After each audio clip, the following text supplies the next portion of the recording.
الحمد لله رب العالمين والعاقبة للمتقين والصلاة والسلام على سيد الأنبياء والمرسلين وعلى آله وأصحابه أجمعين أما بعد فقد قال الله تعالى في القرآن المجيد ما أصاب من مصيبة في الأرض ولا في أنفسكم إلا في كتاب من قبل أن نبرأها إن ذلك على الله يسير صدق اللہ العظیم۔ بزرگان محترم، میرے دینی بھائیوں، سفر کا مہینہ شروع ہو چکا ہے۔ اسلامی کیلنڈر کے اعتبار سے سفر کا مہینہ دوسرا مہینہ ہے۔ سفر کے معنی ہے خالی ہونا، اور اس کو سفر کیوں کہا جاتا ہے؟ تاریخی روایات سے اس کی وجہ یہ معلوم ہوتی ہے کہ عرب قوم جنگ و جدال کی عادی تھی۔ وہ لوگ مہینوں تک جنگ لڑا کرتے تھے، اور قرآن کریم میں جن 4 مہینوں کو حرمت کا مہینہ کہا گیا ہے، وہ ایک تو رجب ہے، اور دوسرا مہینہ ذی قعدہ ہے، تیسرا ذی الحجہ ہے، اور چوتھا محرم ہے۔ ان 4 مہینوں کو قرآن مقدس نے حرمت والا مہینہ کہا ہے۔ ان چاروں مہینوں کی حرمت کا خیال زمانہ جاہلیت میں بھی لوگ رکھتے تھے، چاہے وہ مہینوں تک جنگ لڑتے ہوں، لیکن جب یہ 4 مہینے آ جاتے تو وہ جنگ سے رک جاتے تھے، اپنے گھروں میں آ جاتے تھے۔ تو چونکہ عرب قوم جو جنگ لڑنے والی قوم تھی، وہ ذی قعدہ، ذی الحجہ اور محرم لگاتار یہ 3 مہینے اپنے گھروں میں رہا کرتے تھے، اور 3 مہینے کے بعد جب سفر کا مہینہ آتا تو وہ لوگ سفر کا چاند دیکھتے ہی جنگ کے میدان میں اتر جاتے تھے۔ اور جب جنگ کے میدان میں اترتے تھے تو گھر مردوں سے خالی ہو جاتے تھے۔ تو گھر جو مردوں سے خالی ہو گئے، اس کی وجہ سے اس مہینے کو سفر کا مہینہ کہا جاتا تھا، یعنی خالی ہونے والا مہینہ، گھر مردوں سے خالی ہو گیا۔ اس مہینے کے تعلق سے عرب کے اندر یہ تصور تھا اور یہ عقیدہ تھا ان لوگوں کا کہ سفر کا مہینہ منحوس مہینہ ہے، اس میں کوئی اچھا کام نہیں کیا جا سکتا، اور اچھا کام کرے تو کامیابی نہیں ملے گی، اس میں خوشی والا کام نہیں ہو سکتا۔ اور اس عقیدے اور اس تصور کی وجہ یہ تھی کہ چونکہ میں نے ابھی عرض کیا کہ جب 3 مہینے لوگ گھر میں بیٹھتے تھے لگاتار، اور چوتھا مہینہ جب سفر کا ہوتا تھا تو مرد حضرات اپنے گھروں سے جنگ کے لیے نکل جاتے تھے، تو گھر تو خالی ہو گئے، بازار بے رونق ہو جاتے تھے، وہاں مرد ہوتے نہیں تھے، سب میدان جنگ میں چلے جاتے تھے، اور جب جنگ کے میدان میں جائیں گے تو وہاں تو موت ہی ہوگی نا۔ تو اب بہت سے لوگ مرتے بھی تھے۔ اب جب لوگ مرتے تھے تو بہت سے بچوں کے سر سے باپ کا سایہ اٹھ گیا، اب بہت سی خواتین بیوہ ہو گئیں، تو ایک غم کا ماحول ہوتا تھا، اور خوشی کا موقع میسر نہیں آتا تھا۔ لوگ غموں کے ساتھ اس مہینے کو گزارتے تھے، حالات اس طرح سے آ جاتے تھے، اور یہ حالات ان کے اپنے پیدا کیے ہوئے تھے۔ انہوں نے خود اس مہینے کو جنگ کے لیے مخصوص کیا۔ 3 مہینے بیٹھنے کے بعد چوتھے مہینے ہر آدمی جنگ کے لیے نکل جاتا تھا، اور بازاروں کو بے رونق کر دیتے تھے۔ تو اس کی وجہ سے ان لوگوں کا یہ خیال تھا کہ یہ مہینہ مصیبت کا مہینہ ہے، اور ان کا عقیدہ تھا کہ آسمان سے اس مہینے میں بلائیں اترتی ہیں، اس لیے وہ لوگ انتظار کرتے تھے کہ یہ مہینہ کتنی جلدی گزر جائے۔ تو یہ عقیدہ زمانہ جاہلیت سے لوگوں کے اندر تھا، لیکن جب آپ صلی اللہ علیہ وسلم اس دنیا میں تشریف لائے تو آپ صلی اللہ علیہ وسلم نے اس عقیدے کی نفی کر دی۔ آپ نے فرمایا لا عدوى ولا طیر ولا سفر ولا حام۔ آپ نے فرما دیا کہ سفر کے مہینے میں کوئی نحوست کا تصور نہیں ہے۔ اللہ تعالیٰ نے سال کے 12 مہینوں میں کسی بھی مہینے کو، کسی بھی دن کو منحوس نہیں بنایا۔ قرآن کریم میں اللہ تعالیٰ نے مختلف انداز میں لوگوں کو پیغام دیا کہ اے لوگوں، نحوست کسی دن کے اندر نہیں ہے، کسی زمانے کے اندر نہیں ہے، کسی مہینے کے اندر نہیں ہے، نحوست تو انسان کے عمل کے اندر ہے۔ اگر ہمارے اوپر کوئی برائی آتی ہے تو وہ برائی ہمارے عمل کا نتیجہ ہوتا ہے۔ اللہ نے فرمایا ظہر الفساد فی البر والبحر، خشکی میں یا سمندر میں کوئی بگاڑ پیدا ہوتا ہے، کوئی فساد پیدا ہوتا ہے، کوئی مصیبت آتی ہے، فرمایا ظہر الفساد فی البر والبحر بما کسبت ایدی الناس، یہ انسان کے اپنے عمل کا نتیجہ ہے۔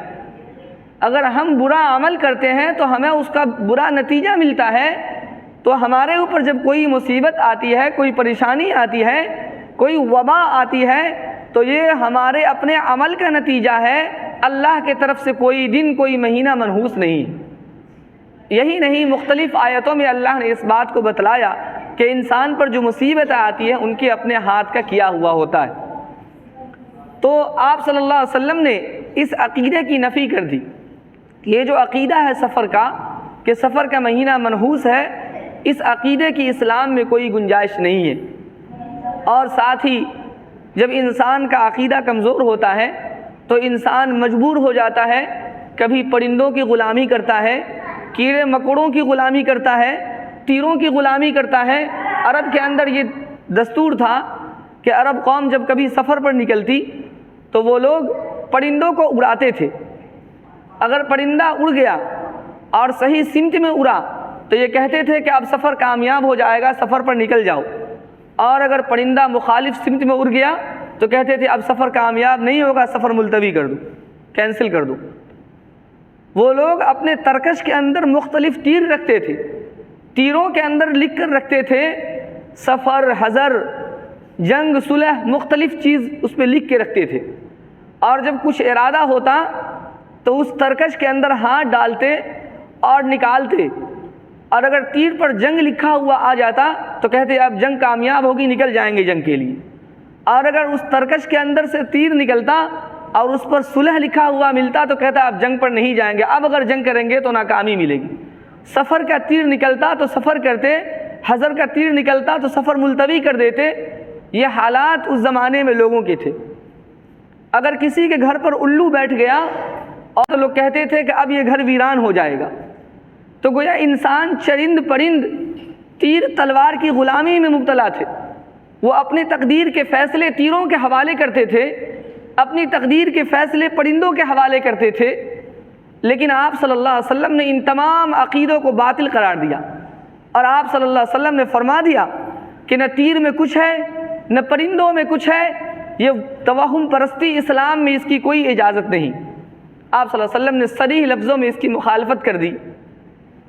اب ذرا غور کریں ہم اپنے حالات پر، کیا ہمارے وہی حالات نہیں جو کفار و مشرکین کے تھے؟ وہ لوگ اپنے ترکش سے تیر نکال کر اپنی تقدیر کا فیصلہ کیا کرتے تھے۔ آج اسی کی ایک مثال ہمارے یہاں فال نکالنا ہے، فال کھولنا ہے۔ میں کئی بار عرض کر چکا ہوں، جو لوگ میرے پاس آتے ہیں ایک بار بتا دیتا ہوں، دوبارہ تبارہ سہبارہ آتے ہیں، امام صاحب میرا فال کھول دیجئے۔ میں کہتا ہوں فال کوئی چیز نہیں ہے، آپ کہاں سے فال کرتے ہیں؟ لوگوں کا یہ عقیدہ ہے کہ اگر ہمیں کچھ کرنا ہے تو قرآن شریف کو کھولو۔ اب قرآن شریف فال نکالنے والی کتاب تو ہے نہیں، وہ تو عمل کی کتاب ہے، ہدایت کی کتاب ہے۔ اب اس میں جو لفظ نکل گیا، اتفاق سے اس کا کچھ مل گیا، اس کے کام کے متعلق تو کہا کہ ہاں یہی آج اب کام ہونا چاہیے، اور نہیں نکلا تو کام نہیں ہونا چاہیے۔ لوگوں نے قرآن کو فال کی کتاب بنا دی، اور فال کی جبکہ اسلام میں کوئی حقیقت نہیں۔ ذرا غور کریں کہ ہمارا یہ عمل کیا ان مشرکین کا عمل نہیں ہے جو ترکش سے تیر نکالتے تھے، جو لفظ لکھا ملتا تھا اسی پر عمل کرتے تھے؟ انہوں نے اپنی تقدیر کے فیصلے تیر کے حوالے کر دیے، ہم نے بھی اپنی تقدیر کے فیصلے فال کے حوالے کر دیے۔ وہ لوگ الو سے ڈرتے تھے کہ الو اگر گھر پہ بیٹھ جائے تو گھر ویران ہو جائے گا۔ آج ہمارا بھی وہی معاملہ ہے، ہم بھی دیکھتے ہیں گھر پہ الو بیٹھ گیا تو ہم سمجھتے ہیں کہ اب وہ گھر ویران ہو جائے گا۔ اگر ہم جا رہے ہیں سفر پہ اور سامنے کتا آ گیا، سامنے بلی آ گئی تو ہم سمجھتے ہیں کہ اب ہمارا ایکسیڈنٹ ہو جائے گا، کوئی خطرہ ہو جائے گا، اس لیے اب گاڑی کو روک دو۔ اور گاڑی کو روک کے دوبارہ اسٹارٹ کر کے آگے بڑھو؟ کیا ہمارا یہ عمل ان مشرکین کا عمل نہیں ہے؟ آج ہمارا عقیدہ یہ ہے کہ اگر کوا آ کر کے بولنے لگا تو ہم کہتے ہیں کہ گھر پر مہمان آئے گا۔ میرے بھائیوں ذرا سوچئے کہ کوا آ کر کے گھر پہ بولا تو ہم نے سمجھ لیا کہ مہمان آنے والا ہے۔ سوچئے یہ کتنا برا عقیدہ ہے اور کتنی بری بات ہے، کتنا برا خیال ہے یہ آپ کا کہ کوا گھر پہ بولے تو مہمان آئے گا۔ ہمارا تو عقیدہ ہے کہ غیب کا علم اللہ کو ہے، اللہ کے علاوہ نہ کسی ولی کو ہے نہ کسی نبی کو ہے۔ غیب کا علم صرف اور صرف اللہ کو، اللہ کے علاوہ کسی کو نہیں ہے۔ لیکن کل ہمارے گھر میں کیا ہونے والا ہے، کل کون آنے والا ہے، یہ تو غیب کی بات ہے نا۔ کل ہمارے ساتھ کیا ہو جائے گا یہ کوئی جانتا ہے؟ کل ہمارے ساتھ کیا ہونے والا یہ تو غیب کی باتیں ہیں۔ لیکن ہمارا عقیدہ یہ ہو گیا کہ اگر گھر پہ کوا بولا تو ہم نے کہا کہ بھائی کوا بولا ہے تو غیب، تو کل ہمارے یہاں مہمان آنے والا۔ گویا ہم نے پس پردہ کوا کو عالم الغیب مان لیا، جبکہ غیب کا علم اللہ کہتے ہیں وَإِنَّهُ مَفَاتِحُ الْغَيْبِ لَا يَعْلَمُهَا إِلَّا هُوَ، کہ غیب کی چابی اللہ کے پاس ہے، غیب کا علم کسی کو نہیں، اللہ کے علاوہ کوئی نہیں جانتا۔ بھلے ہم زبان سے نہ کہیں لیکن اپنے عمل سے تو بتا رہے ہیں کہ کوا کو غیب کا علم ہے کل کیا ہونے والا۔ سوچئے، کرنے کے لیے، کہنے کے لیے تو ہم کہہ دیتے ہیں، لیکن اس کے پیچھے کتنا برا خیال ہے، کتنا برا تصور ہے۔ سوچ سکتے ہیں کہ ایک کوے کو ہم غیب کا علم مانتے ہیں جس کے بارے میں اللہ نے فرمایا نہ ہم ولی کو دیے ہیں نہ نبی کو دیے، یہ تو صرف میرے لیے۔ تو ہمارا جو آج کل عمل ہے اور ہمارا جو نظریہ ہے یہ انہی مشرکین سے ملتا جلتا نظریہ ہے، انہی جیسا عقیدہ ہے، اور یہ سب اس لیے ہے کہ ہمارے ایمان کی کمزوری، ہمارا ایمان کمزور ہو گیا۔ جب ایمان مضبوط ہوتا ہے تو انسان ان چیزوں کی کوئی پرواہ نہیں کرتا۔ جب ہمارا ایمان کمزور ہوگا تو ہاتھ نوچے گا، کھجلی ہوگی تو کہیں گے کچھ نہ کچھ ہوگا، جب ایمان کمزور ہوگا تو آنکھ پھڑکے گی تو کہیں گے کچھ نہ کچھ ہوگا۔ یہ سب کیا ہے؟ یہ طبی اعتبار سے آنکھ کا پھڑکنا، ہاتھ کا کھجلانا، یہ سب چیزیں طبی اعتبار سے کوئی وجہ ہوتی ہے، جسم کے اندر کوئی تبدیلی ہوتی ہے، کوئی تغیر ہوتی ہے جس کی وجہ سے آنکھ پھڑکتی ہے یا ہاتھ نوچتا ہے، لیکن ہم نے اس کو اپنے تقدیر اور اپنی قسمت کے ساتھ متعلق کر دیا۔ یہ انتہائی غلط عقیدہ ہے، مشرکین کا عقیدہ ہے، کفار کا عقیدہ ہے، مسلمانوں کا یہ عقیدہ نہیں۔ آپ صلی اللہ علیہ وسلم نے ایک موقع پر صاف لفظوں میں کہا کہ میں زمانہ جاہلیت کی تمام رسم و رواج کو اور زمانہ جاہلیت کے تمام خرافات کو اپنے پاؤں کے تلے رونتا ہوں۔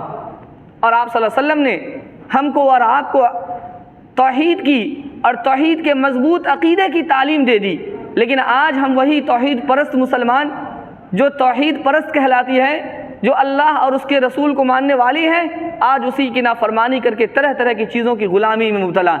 اب تو الگ الگ چیزیں گھروں کے اندر دیکھیے تو بیٹا ہو یا بیٹی ہو، ارے بچی ہے تو کوئی بات ہے، اس کو ایک ٹیکا لگا دیا، یہ بھی غلط ہے، لیکن بچی کو لگا دیا تو لوگ کہتے ہیں کہ عورتوں کی زینت کی چیز ہے، بچی کو زینت کے لیے لگا دی۔ لیکن اب تو حالت یہ ہے کہ بچے کو پورے منہ میں نہ جانے کتنے ٹیکے لگا دیتے ہیں، کالک لگا دیتے ہیں، اور عقیدہ اس کے پیچھے کیا ہے کہ نظر نہیں لگے گی۔ بھلا بتلائیے ایک کاجل کے اندر، ایک کالک کے اندر کیا یہ قدرت ہے کہ کسی کی نظر کو روک لے؟ جو نظر ہمارے پیغمبر صلی اللہ علیہ وسلم کو لگ گئی، العین حق، قرآن کہتا، حدیث کہتی ہے العین حق، نظر کا لگنا حق ہے، اور آپ صلی اللہ علیہ وسلم کو بھی نظر لگی ہے، صحابہ کرام کو بھی نظر لگی ہے۔ کیا ان کو معلوم نہیں تھا کہ کالے ٹیکے لگا لیں گے تو نظر نہیں لگے گی، کالے دھاگے باندھ لیں گے تو نظر نہیں لگے گی؟ ان کو بھی تو علم ہونا چاہیے، لیکن ہم نے اپنے من سے گڑھ لیا، گویا ہم نے ٹیکے کی غلامی کی، ہم نے دھاگے کی غلامی شروع کر دی۔ جب ہمارا گھر بنتا ہے، گھر کی تعمیر میں دیکھیے تو ناریل پھوڑے جاتے ہیں، اگربتی جلائے جاتے ہیں۔ میں سمجھتا ہوں آپ کا عقیدہ وہ نہیں جس عقیدے سے ناریل پھوڑا جاتا ہے اور اگربتی جلائی جاتی ہے، لیکن یاد رکھیے اگرچہ ہمارا عقیدہ اچھا ہو، لیکن اگر ہم اس کام کو کر رہے ہیں اور دوسرے لوگ غلط عقیدے سے کر رہے ہیں تو آپ اس کی مشابہت سے بچیے۔ بعض لوگوں کو میں نے دیکھا کہ جب گھر کی تعمیر شروع کی، بنیاد ڈالی، تو اس وقت اگربتی جلاتے ہیں۔ میں نے کہا کہ بھائی اگربتی کیوں جلاتے ہیں؟ ہمارے مذہب میں تو یہ تعلیم دی گئی، حضرت ابراہیم علیہ السلام جب خانہ کعبہ کی تعمیر کر رہے تھے تو وَإِذْ يَرْفَعُ إِبْرَاهِيمُ الْقَوَاعِدَ مِنَ الْبَيْتِ وَإِسْمَاعِيلُ، جب ابراہیم علیہ السلام اور اسماعیل علیہ السلام خانہ کعبہ کی تعمیر کر رہے تھے تو اس وقت وہ کہتے تھے ربنا تقبل منا انک انت السمیع العلیم، اے اللہ ہم دونوں کی طرف سے اس تعمیر کو قبول فرما لیجیے، آپ تو سننے والے ہیں، آپ جاننے والے ہیں۔ تو ہمارا تو طریقہ یہ ہونا چاہیے کہ جب گھر کی بنیاد ڈالیں تو گھر کی بنیاد کے وقت اللہ سے مدد طلب کریں، اللہ سے مدد مانگنی چاہیے۔ لیکن ہم اگربتی جلاتے ہیں، جانتے ہیں اگربتی کے پیچھے کیا عقیدہ ہے؟ اگربتی جلانے یا ناریل پھوڑنے کے پیچھے ایک عقیدہ ہے، اور وہ عقیدہ یہ ہے کہ اس طرح کی جو دیوی دیوتائیں ہیں اس سے مدد حاصل کی جاتی ہے۔ لوگ کہتے ہیں کہ میں نہیں کرتا ہوں، میں نے منع کیا، مستری کر رہا ہے۔ میں آپ سے پوچھنا چاہتا ہوں، گھر آپ کا بن رہا ہے یا مستری کا بن رہا ہے؟ جب گھر آپ کا بن رہا ہے تو آپ کو سوچنا پڑے گا کہ میرے گھر کی بنیاد شرک پر ہے، کفر پر ہے، یا غلط عقیدے پر ہے، یا بدفعلی پر ہے، یا نیک فعلی پر ہے۔ ہمارے گھر کی بنیاد کس چیز پر رکھی جا رہی ہے، یہ تو ہمیں سوچنا چاہیے۔ مستری کو سوچنے سے کیا ہوتا ہے؟ مستری کو کام سے مطلب ہے۔ آپ کا گھر بن رہا ہے، آپ کو سوچنا پڑے گا کہ ہم گھر کی بنیاد میں اچھے کام کریں یا برے کام کریں، گھر کی بنیاد نیکی پر رکھیں یا گھر کی بنیاد برائی پر رکھیں، یہ ہمارا خیال ہونا چاہیے، ہم کو اس کی فکر ہونی چاہیے۔ کیا جو لوگ اپنے گھر کی بنیاد میں اللہ سے مدد حاصل کرتے ہیں اور بسم اللہ کر کے بنیاد رکھتے ہیں، اگربتی نہیں جلاتے، کیا ان کا گھر گر جاتا ہے؟ کیا ان کے گھر کی تعمیر مکمل نہیں ہوتی؟ یقیناً ہوتی ہے۔ ہم نے یہ سوچ لیا کہ مستری کر رہا ہے، کوئی بات نہیں۔ یاد رکھیے گا کہ جب آپ کی گھر کی بنیاد، ایک فارسی کا شاعر کہتا ہے، گھر کی بنیاد رکھی گئی اور ٹیڑھی اینٹ رکھ دی گئی تو سریا تک بھی تعمیر چلی جائے گی تو وہاں تک وہ تعمیر ٹیڑھی رہے گی۔ گھر کی تعمیر جب آپ ٹیڑھی کریں گے، بنیاد میں ٹیڑھی اینٹ رکھیں گے تو اوپر کی اینٹ ٹیڑھی رہے گی۔ آپ جب گھر کی بنیاد شرک پر رکھ رہے ہیں، بت پرستی پر رکھ رہے ہیں، برے عقیدے پر رکھ رہے ہیں، تو اس گھر میں خیر و برکت کہاں سے آئے گی؟ اس لیے اپنے گھر کی تعمیر میں اس بات کا خیال رکھیے کہ ہم اپنے گھر کی تعمیر بت پرستی سے، شرکیہ عقیدے سے، بدفعلی سے بچا کر اپنے گھر کی تعمیر اللہ کی مدد سے کریں گے اور اللہ کے نام سے اس کی تعمیر کا آغاز کریں گے۔ بہرحال یہ جو ہمارا عقیدہ ہے، یہ عقیدہ ان مشرکوں سے ملتا جلتا عقیدہ ہے۔ ان عقیدوں کو چھوڑنے کی ضرورت ہے اور ایمان کو مضبوط کرنے کی ضرورت ہے۔ اگر آپ ایمان مضبوط کر لیتے ہیں، آپ کا عقیدہ اللہ پر مضبوط ہو تو یقین جانی دنیا کی کوئی چیز آپ کی کچھ نہیں بگاڑ سکتی۔ روایت کے اندر آتا ہے، نبی اکرم صلی اللہ علیہ وسلم کے زمانے میں ایک خاتون تھی، حضرت ذنیرہ رضی اللہ تعالی عنہ۔ یہ ایک کافر کی باندی تھی۔ اس نے جب اسلام قبول کیا تو کافروں نے اس پر بڑے مظالم کیے، بہت ستایا۔ اس ستانے کی وجہ سے ان کی آنکھ کی بینائی چلی گئی۔ اب ان کی آنکھ کی بینائی جب گئی تو لوگ کہنے لگے کہ تمہاری آنکھ کی بینائی اس لیے گئی کہ تم نے ہمارے معبود کی توہین کی، تم نے مذہب بدل لیا، مذہب بدلنے کی وجہ سے تمہارے ساتھ یہ ہوا، ہمارے معبود نے تمہارے آنکھ کی بینائی لے لی، اس لیے ایسا کرو کہ تم مذہب اسلام سے پھر جاؤ اور اپنے مذہب میں دوبارہ لوٹ آؤ۔ اس خاتون کے ایمان پر قربان جائیے۔ اس خاتون نے کہا کہ تم اس معبود کی طرف لوٹنے کے لیے کہتے ہو کہ جس کو یہ بھی پتہ نہیں کہ ہماری عبادت کون کرتا ہے، جو نفع اور نقصان کو بھی نہیں سمجھتا اور جس کو نفع نقصان کی کوئی قدرت نہیں، تم اس کی بات کرتے ہو۔ میں اللہ پر بھروسہ کرتی ہوں، اللہ آنکھ کی بینائی لینے والا ہے اور اللہ آنکھ کی بینائی واپس کرنے والا ہے۔ چنانچہ آپ صلی اللہ علیہ وسلم کو یہ خبر ملی اور آپ صلی اللہ علیہ وسلم نے اس خاتون کو دعا دی اور اس کی آنکھ کی بینائی لوٹ آئی۔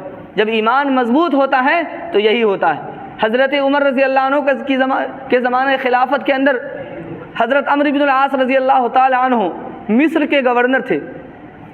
مصر میں دریائے نیل ہے۔ اس دریائے نیل کے بارے میں لوگوں کا یہ خیال تھا کہ دریائے نیل سال میں ایک مرتبہ اس کا بہاؤ رک جاتا تھا، وہ دریا خشک ہونے لگتا تھا۔ جب دریا خشک ہونے لگتا تو لوگ ایک کنواری لڑکی کو سنوار کر اس دریا کے اندر پھینک دیتے، اور جب دریا میں پھینکتے تو لڑکی تو ڈوب جاتی اور پھر اس دریا کا بہاؤ شروع ہو جاتا تھا۔ سالہ سال سے یہ عمل شروع ہوا اور لوگ کرتے آتے تھے۔ جب حضرت عمرو بن العاص رضی اللہ عنہ گورنر بنا کر بھیجے گئے اور اسلام کی وہاں حکومت ہوئی تو لوگوں نے حضرت عمرو بن العاص رضی اللہ عنہ سے کہا کہ یہ عمل ہوتا ہوا آیا ہے، کریں گے؟ حضرت عمرو بن العاص رضی اللہ عنہ نے فرمایا کہ یہ عمل اسلام کے عقیدے کے خلاف ہے، اس لیے یہ عمل نہیں کریں گے۔ لیکن لوگوں نے اصرار کیا۔ حضرت عمرو بن العاص رضی اللہ عنہ نے خط لکھا حضرت عمر رضی اللہ عنہ اور اس میں ساری بات لکھ دی۔ حضرت عمر رضی اللہ عنہ نے ایک خط لکھا اور کہا کہ اس خط کو اس دریا کے اندر ڈال دو۔ جب اس دریا کے اندر خط کو ڈالا گیا تو دریا اتنی تیزی سے بہا کہ دوسرے ہی دن اتنا پانی آ گیا کہ جتنا کبھی نہیں آیا تھا، اور اس وقت سے جو وہ دریا بہہ رہا ہے آج تک خشک ہونے کا نام نہیں۔ جانتے ہیں اس خط کے اندر کیا لکھا تھا؟ اس خط کے اندر لکھا تھا، حضرت عمر رضی اللہ عنہ لکھتے ہیں کہ یہ خط عمر کی طرف سے دریائے نیل کے نام ہے، اور اس میں لکھا تھا کہ اے دریا، اگر تو اپنی مرضی سے بہتا ہے تو تیری ضرورت نہیں، اور اگر تو اللہ کے حکم سے بہتا ہے تو تو جاری ہو جا اللہ کے حکم کے مطابق۔ چنانچہ اس خط کے ڈالتے ہی دریا جاری ہو گیا۔ دیکھیے کہاں لڑکی کو ہر سال ایک لڑکی کو دریا میں ڈبایا جاتا تھا، لیکن جب ایمان اور عقیدہ مضبوط ہوا اور اس عقیدے کے ساتھ جب عمل شروع کیا تو بغیر کسی کے جان لیے دریا جاری ہو گیا۔ آخری واقعہ بیان کر کے اپنی بات ختم کرتا ہوں۔ اپنے ملک ہندوستان کا واقعہ ہے، ہندوستان کے ساحلی علاقے کا واقعہ، سمندر کے کنارے کا واقعہ ہے۔ ابن بطوطہ ایک بہت بڑے مورخ گزرے، انہوں نے اپنی ہندوستان کے سفر نامے میں لکھا ہے کہ ہندوستان میں ساحلی علاقے میں کہیں پر ایک راجہ رہتا تھا، اس راجہ کا نام لکھا وشنو ازا، ہو سکتا ہے کہ وشنو راجہ بھی ہو، اسی کا بدلا ہوا نام۔ تو وشنو ازا ایک راجہ تھا، وہاں اس کی رعایا تھی اور وہ لوگ بت پرست تھے۔ وہاں یہ معمول تھا کہ مہینے میں ایک مرتبہ ایک بہت بڑا جنات آتا تھا، ایک شیطان آتا تھا، اور شیطان آ کر کے مطالبہ کرتا تھا اور اس گاؤں سے ایک کنواری لڑکی کو لے کر جاتا تھا، اور وہ کہتا تھا کہ اگر ایسا نہیں ہوا تو سارے لوگوں کو تباہ کر دوں گا۔ اب مرتا کیا نہ کرتا، لوگوں نے باڑی لگا دی کہ بھائی اس مہینے اس کی لڑکی جائے گی، اگلے مہینے دوسری کی لڑکی جائے گی، اسی طرح سے ہر مہینے ایک بچی کو قتل کیا جاتا تھا۔ چنانچہ وہاں لوگ ایک بت خانہ بنا دیے، اسی بت خانے میں جب وہ دن آتا تھا تو ایک کنواری لڑکی کو سنوار کر اس میں ڈال دیتے، اور صبح اٹھ کر کے جاتے تو دیکھتے کہ لڑکی کی عزت بھی ختم ہو گئی اور لڑکی کی جان بھی چلی گئی۔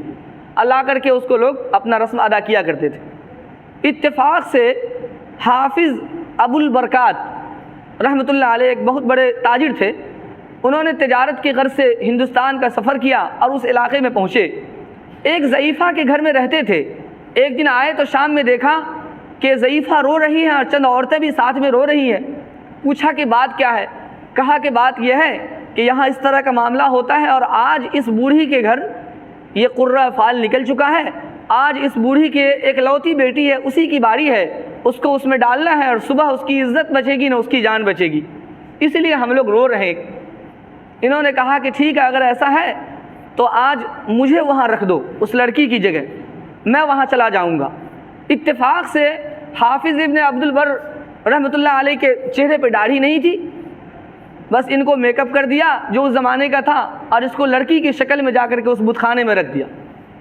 یہ چلے گئے، صبح کو لوگوں نے سوچا کہ چلو اس کی لاش لاتے ہیں۔ جب وہاں گئے تو دیکھے کہ بیٹھ کر کے قرآن کی تلاوت کر رہے ہیں۔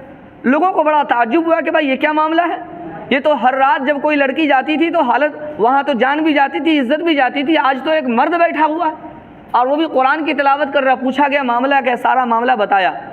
یہ بات بہت دور تک پھیل گئی، یہاں تک کہ راجہ وشنو ازا جو تھا اس تک یہ خبر پہنچ گئی۔ راجہ نے بلایا اور کہا کہ ایسا ہے کہ آپ 1 مہینہ اور یہاں قیام کریں، اگر اگلے مہینہ یہی واقعہ پیش آیا اور آپ نے اس جنات کو بھگا دیا تو پھر ہم اسلام قبول کر لیں گے۔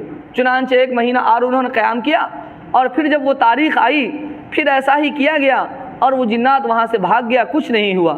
میرے بزرگوں، میرے دینی بھائیوں، میں ان واقعات سے یہ بتلانا چاہتا ہوں ہمارا عقیدہ مضبوط ہونا چاہیے۔ شیطان ہمیں طرح طرح سے ٹھوکریں دیتا ہے، جب ہمارا عقیدہ کمزور ہوگا تو شیطان ہمارے آنکھ کے پھڑکنے سے ڈرائے گا، ہمارے ہاتھ کے نوچنے سے ڈرائے گا، بلی کے سامنے سے گزرنے سے ڈرائے گا، کتے کے سامنے سے گزرنے سے ڈرائے گا، پرندوں کے بولنے سے ڈرائے گا۔ اگر ہمارا عقیدہ کمزور ہوگا، اگر ہمارا عقیدہ مضبوط ہو جائے تو انشاءاللہ العزیز کچھ نہیں ہوگا۔ ہمارے معاشرے میں ایک بڑی مشہور چیز ہے، لوگ کہتے ہیں کہ عصر کے بعد گھر میں جھاڑو نہ لگاؤ، اس لیے کہ اس سے مصیبتیں آتی ہیں۔ حضرت مفتی سعید صاحب رحمۃ اللہ علیہ فرمایا کرتے تھے کہ یہ جو ہے نا عصر کے بعد جھاڑو نہ لگاؤ، اس سے مصیبتیں آتی ہے، یہ در حقیقت پرانے زمانے کی بوڑھیوں کا ایک ٹوٹکا تھا نوجوان لڑکیوں سے کام لینے کا، کہ نوجوان لڑکیاں کام جلدی نہیں کریں گی تو کہتی تھی عصر کے بعد اگر جھاڑو لگاؤ گی تو مصیبتیں آئیں گی، اس لیے عصر سے پہلے فارغ ہو جاؤ صفائی کر کے۔ تو ایک ٹوٹکے تھے، اس کو ہم نے اپنا عقیدہ بنا لیا اور ہم نے سوچ لیا کہ عصر کے بعد کھانا نہیں کھاؤ، عصر کے بعد جھاڑو نہ لگاؤ، اور مختلف طریقے کتنی بدعات، کتنے خرافات اور کتنی توہم پرستیاں ہمارے علاقے میں اور ہمارے گھروں کے اندر، ہمارے معاشرے کے اندر ہے، میں گنا نہیں سکتا۔ اللہ تبارک و تعالی ہم سب کو توہم پرستی سے، شرکیہ عقیدے سے بچنے کی توفیق عطا فرمائے اور توحید پر اللہ تعالی جمنے کی توفیق عطا فرمائے۔ وآخر دعوانا ان الحمد للہ رب العالمین۔